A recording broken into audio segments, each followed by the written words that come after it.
welcome back to Inside Sources. As we continue our conversation today on the future of Nigeria, I have a very eminent guest today.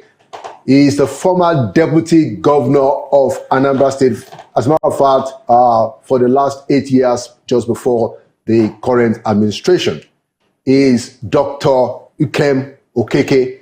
You're welcome, Sir Excellency, to Inside Sources. Thank you very much. Thank you for having me. And it's good to also know that currently Dr. Okeke is the Vice Chairman of the APC Professional Forum. Correct. And also a monetary economist.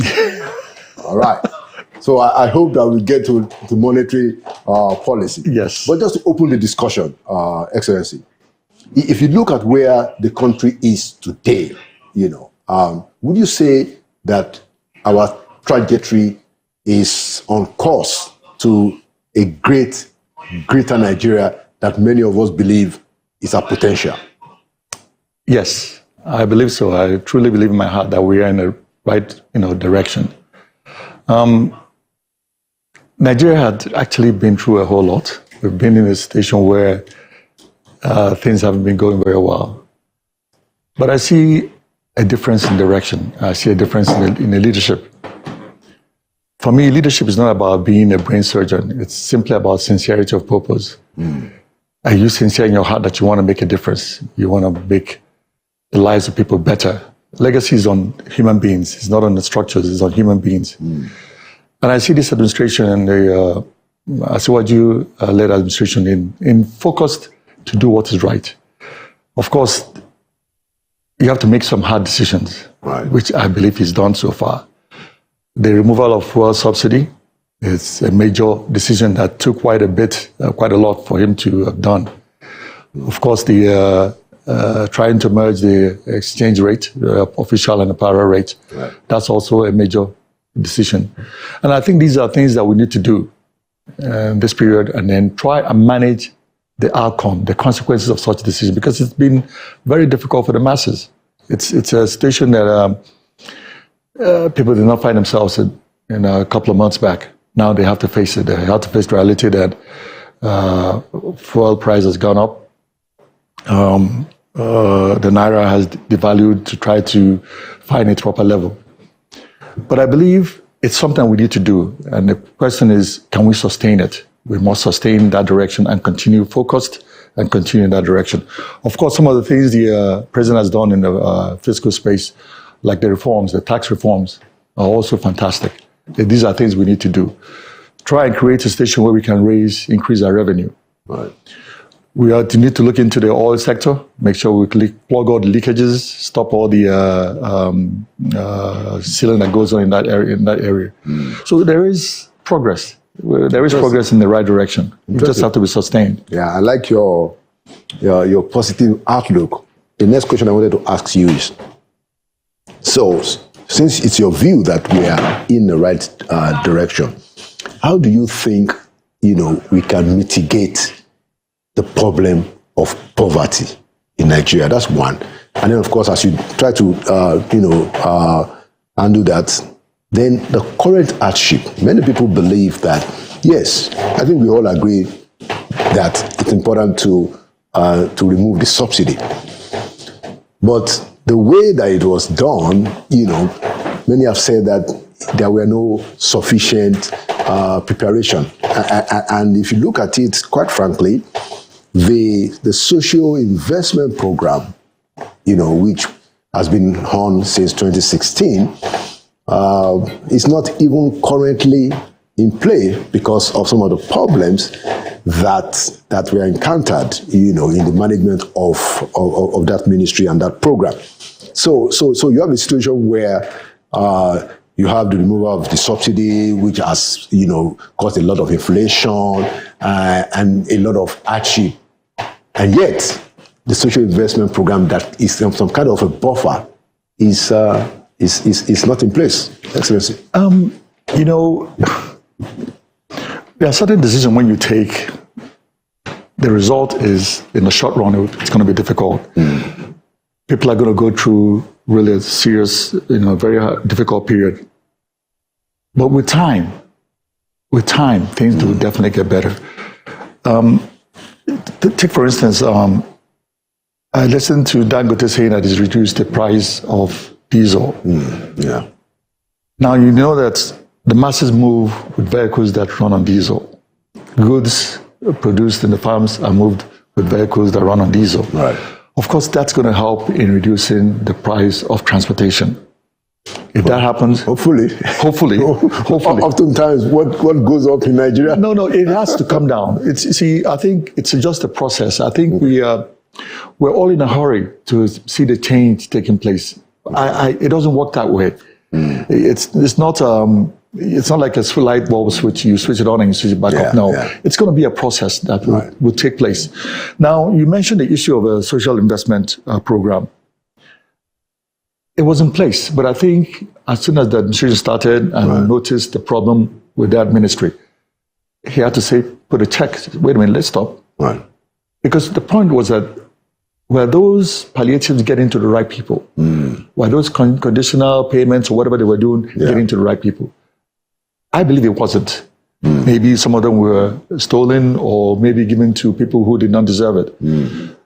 It's better that you stop a process than continue on the wrong path. Stop, reassess, make some changes, and then continue. Of course, people will be suffering when this is happening. Yeah. I think people tend to focus more on the federal government instead of looking at the sub-nationals. The people who are on ground are the states, the state governments. The question you ought to ask is, what are they doing to mitigate the hunger of their people? True. Some use the issue of providing goods, food, for instance, as palliative. I personally don't believe in that. I'm not saying you shouldn't do it, but to me, don't spend the extra money of buying goods. The logistics you spend on it for the transport to bring it, pack it, and then assemble people to come and collect. When I was deputy governor, we tried to help people who were, people in their 70s and 75 years of age. What we did was set up Senior citizens. We set up a committee. We went down to the different local governments, to the different towns. And then you come out in a town hall and you assemble people. Everybody, the PG of that community knows who the people that are old. Right. It brings them out. We take their biometrics. Now, there are people who are old enough that can't have a bank account. They will now say, yes, this is my grandson, my granddaughter, or whatever. Take their biometrics. They're the ones that will go to the bank to pick up the funds for me. And we did that. We were able to send money to every senior citizen in the society. Of course, you can do periodic checks to make sure people who have died, and then the people that are coming into the bracket. For me, give them the money. Let them go and source whatever they need. Because if you give somebody a bag of rice, maybe that's not what he wants. Maybe he wants half a bag of rice and use the rest of the money to buy tomatoes or whatever, condiments to be able to make the rice. So we must try and be proactive in what we're trying to do. And then try and teach them how to fish. Create opportunities for their children to be able to get jobs and feed the family. One thing I can say about our society is the family structure is way different from what you find in developed societies. People that make money in a family take care of the rest of them. So if you provide jobs for the youth, they in turn will take care of their family, take care of their parents, their grandparents, and make life a little bit easier. The question we need to be asking is, what are the governors doing? Are they being proactive? For instance, I saw what the Niger state governor did about buying tractors. He bought a whole bunch of tractors. That to me is thinking in the right direction, because he must think agriculture is where he has comparative advantage. Right. So let him spend money in that area. Of course, maybe in the short run, what he would do is give out those tractors for free. Send them out to the field, develop the land, make the land ready for cultivation, and then send the people out there to go and cultivate. That is what everybody needs, because you're providing the food that you might even have excess that you can now send to other states, to sell. These are things the governors ought to be doing. Everybody is expecting the federal government to do this, to do that. No. It's not the federal government. The state governors need to be more proactive in different forms. If you go to Anambra, I know the governor had given laptops to teachers. Of course, a teacher with a laptop can now be able to do better in teaching, to be able to provide, impact knowledge to the students, right, who in turn graduate and are better equipped to compete in this global, global world. So we just have to be more proactive, be sincere in ourselves that we want to help. It's not just buying food because you can't sustain it. Lagos State tried something I thought was interesting about maybe bringing the food to places and selling it at a subsidized rate. That's a good idea. That's a very good idea, because if you can sustain that, bring the food to a marketplace, sell, and make sure the right people come to buy, and not people that can buy in bulk and then store or go and resell. No, you're told to buy a certain amount of quantity. Do you get? So that you're able to touch different lives. So you think that instead of the palliative that is largely, just sharing food stuff and other stuff, that it's better to actually do the cash transfer. Do the cash transfer. Which is the urgency, Excellency. I'm sorry to just wanted us to really tie it in. That's the urgency of, the suspension of the social investment program. Yes. Because that's there's a conditional cash transfer. Absolutely. Yes. Of course, like I said, if it wasn't getting to the right people, why continue? That's another problem. That becomes a problem. So the question you ought to ask is, okay, are they trying to solve the problem? Is the federal government looking on ways to plug all the loopholes, make sure things are done in the right way so that the money will get to the right people that deserve it? Then just sustain it. Sustain it in the short run. Now, I'm believing that if we begin to increase our production, and which it's not going to be in the short run, maybe in the medium to long term, things will begin to change. Insecurity gets to reduce. Farmers get back to their farm and be able to produce, and goods will begin to come. Then things will begin to progress. We'll start moving in the right direction. The question is, are we focused? Are we all sincere in that process? Everybody's expecting the president to do this, to do that. No, he can't be everywhere. He can't be in all the ministries. It's the people who are, or agencies, the people who are manning those places, are they sincere? Are they really putting their effort to make things better for the Nigerian citizens? Thank you, Excellency. That's why, we always had a discussion about the direction, because, there are quite a lot of very critical things, going on. And when we look at it, it doesn't suggest that we are certainly moving in the right direction. We do know what that right direction is, and there is a lot of expectation, even regarding the current president, that he comes with quite a bit of experience and what he has done in Lagos, what he represents. But I wanted to ask you: do you think that as a people, in this country, do you think that in terms of our differences, ethnic differences, geopolitical differences, regional differences, religious differences, do you think there's a vision of greatness that all of us are pursuing? Do you really think so? I really don't. I don't think Nigeria is a nation per se that the way it ought to be. I hear people clamoring for restructuring. I hear that a lot. And I'm asking, when we restructure, isn't it the same Nigerians that will be running a restructured society? Why can't the states, are they restructured? If you come to, let me give an example. If you come to Anambra now, it's very difficult for an Anglican to become a governor of the state. It's mostly Catholics. So since 1999, has it always been Catholic? Only once I remember that it was an Anglican. And who was that? I think that was, I'm not sure, I think it was Mbadmuju. Okay. Who was the second or the? Yes, the first, I think it was the first. The first, actually, yeah. Yes. No, 1999 was Ezife. Or was it? No, prior to that. Ezife was prior. Yes, it was Mbadmuju. It was 1999. But most of the other governors, Peter Obi, Willie Obiano, Ngige, Chris Ngige, have all been Catholics. Is Soludo also Catholic? Yes, so he's Catholic. So you find that is a problem. even within the state, there's marginalization going on. So when you look the at non-Catholics are marginalized. marginalized, that's the argument. Are you Catholic? No, I'm Anglican, and that's what made me become a deputy governor, because you can't have a Catholic, certificate. Yes, you have a Catholic and an Anglican. So I got the chance of being a deputy governor because I was an Anglican. But me just getting up and said I wanted to run and become governor of a state, it's going to be difficult. It's not easy. It takes, I don't know. And of course, I never aspired to be a governor, so I've never really thought much about it to sit down and think about, running for governorship. But the point I'm trying to make is things are not the way it ought to be. There's this clamor of, when is it my turn? When is it my turn to be in power so that I can do whatever I want to do in that space? But it shouldn't be that way. Whoever is the leader should not matter. What we are looking for is competence.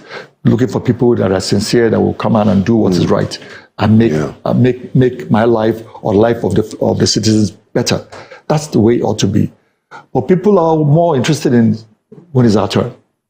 When is our turn? People say, okay, the north senatorial zone have ruled, is next the south, then you will go to the central.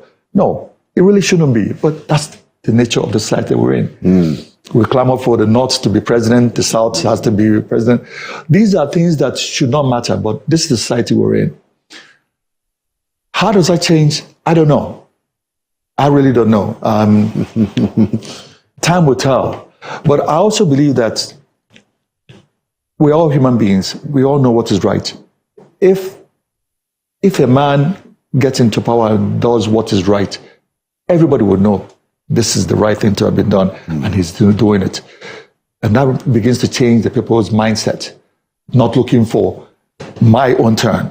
Because what happens is that people think that once a man from the north goes in, the north will benefit. Right. If the south will lose, the central will lose. But if the person in the central goes in, the central gains, the rest of the zones lose. No, that's not the way it ought to be. But that's what we find ourselves in. And it's interesting that you've painted a picture of what happens in Anambra. To make the argument that, look, restructuring is not a silver bullet. Yes. Because even in a place like Anambra, all of us we are all Igbos there, but we still have this issue of religious dichotomy. Exactly. So not ethnicity. Yeah. So, and I want us to talk a little bit more about that, because it goes to the depth of the issues that we have to contend with. Because, of course, there's a groundswell, of opinion around restructuring. So people say that, look, we want a situation where the subnationals, at times call them federating units, some people say the states are not federating units, but that people should be able to control their own resources, their own affairs. But the dimension, the insight that you have given us now shows that even when you have that, there are still going to be there are still going to be issues. Of division. There will be some kind of division. So the question is, who do we hold responsible for? Because we must think through how we can go beyond that, because Nigeria is not only we're not the first country that we have to deal with this problem, the multiplicity of our culture, of our ethnicity, the differences in our religion and region, but people tend to solve this problem. And I wanted to ask you, is it not more of a question, two questions that I want to bring in now.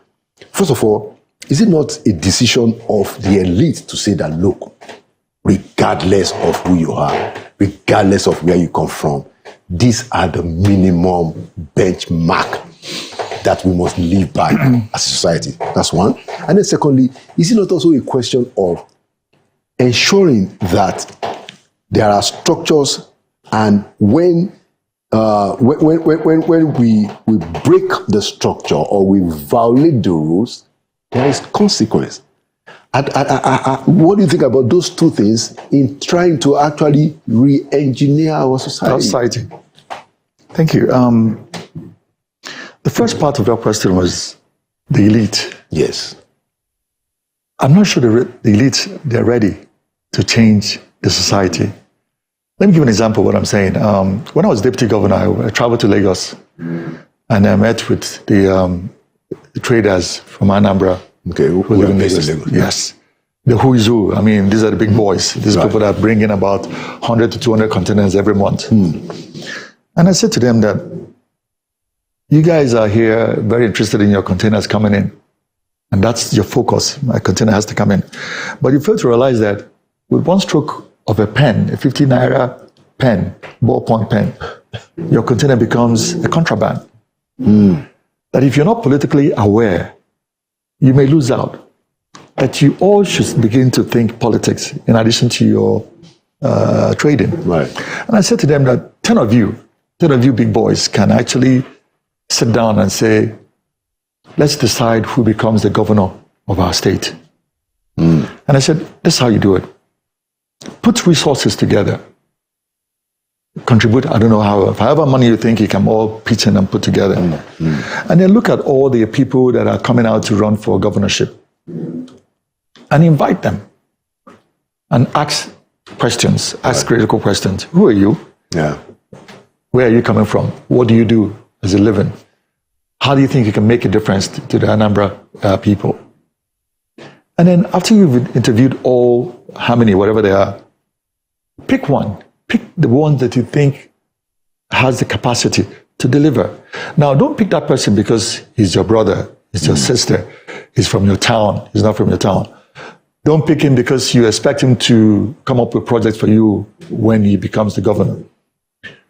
Pick him that you're sincere, that you want the state to be better. Because the state being better is good for you, because it's good for your children, your grandchildren, or whatever. Exactly.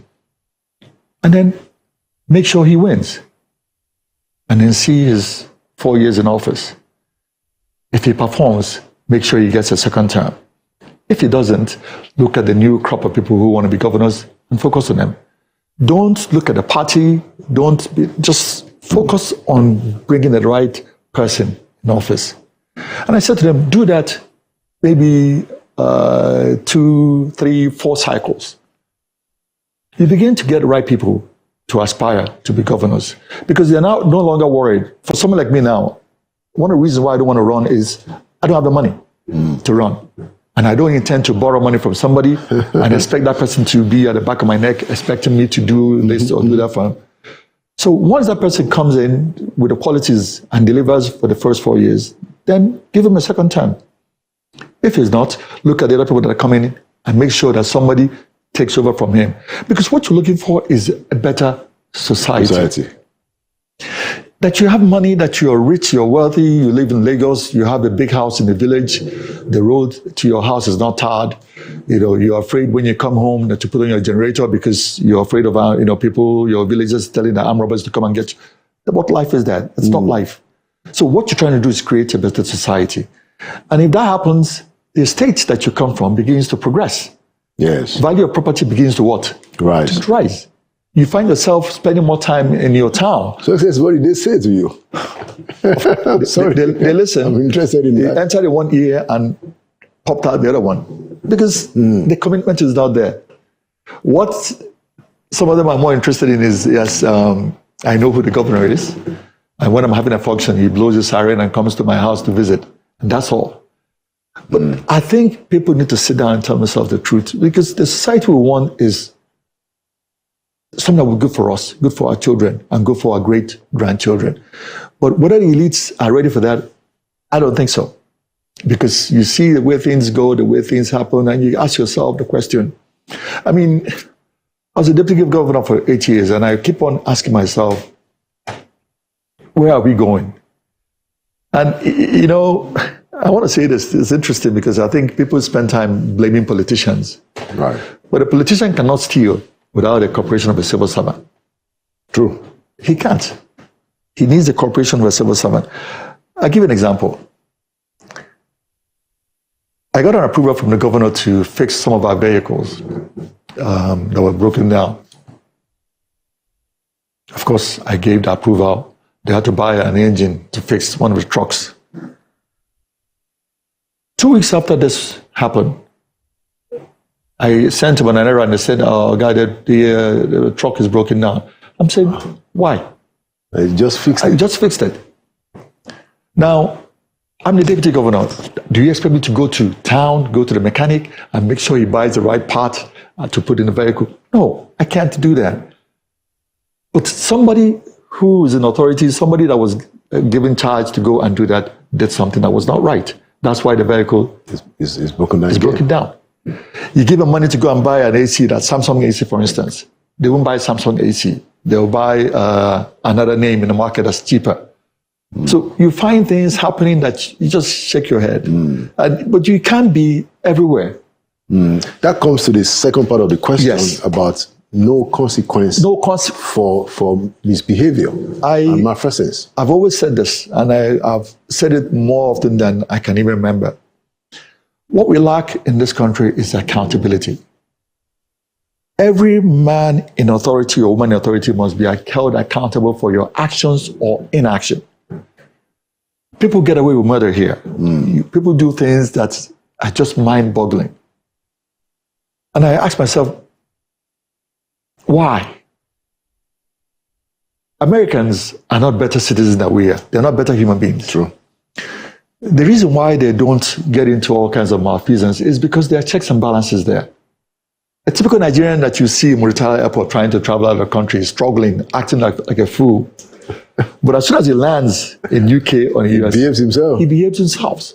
Why? Because he knows the consequences of misbehavior. But that's not here. People here will steal, not because they need the money or their children need the money, but because of the money he will get to share to police, anybody that's trying to prosecute him, to get away from being held accountable. That needs to change. Now, how do we do that? I don't know. I keep on praying this administration. I know there are judicial reforms in place that the administration is working on. I'm praying that they'll be consistent. It's not going to be easy. It's going to take a while. Right. Nobody wants to change. People don't like change. People don't like, we have a proverb in Igbo that says, you don't take away somebody's feeding on a breast milk. You don't remove his mouth from that breast. But sometimes we need to. We need to do that because we can't allow things to continue the way they are going. Yeah. How to stop it? I don't have the answer. But I believe if the person at the top, wherever at the top is, you're the president, you're the governor, you're a minister, you're a DG, you're a principal, whatever you are, if you behave, anybody below you will see you and behave. I used to say to my staff, watch me. If I misbehave, go ahead and misbehave. If I act inappropriately, go ahead and act inappropriately. Because I'm the leader. I'm the one that's supposed to show example. I don't talk it. I walk. You must walk it. Right. You must walk it. That's the only way people will follow you. And if everybody tries to, nobody's perfect. I'm not perfect. If we all try and do what is right, we'll have a better society. The more we talk about these issues in an elevated sense, we'll be able to mobilize more of our people to understand that you can't leave politics to politicians, and that we need to build an elite consensus. Yes, definitely need to. And then there has to be consequence. We must be held accountable for our actions. Very, very, very important. Yes. Thank you so much. Thank you for coming to Inside Sources. Thank you very much.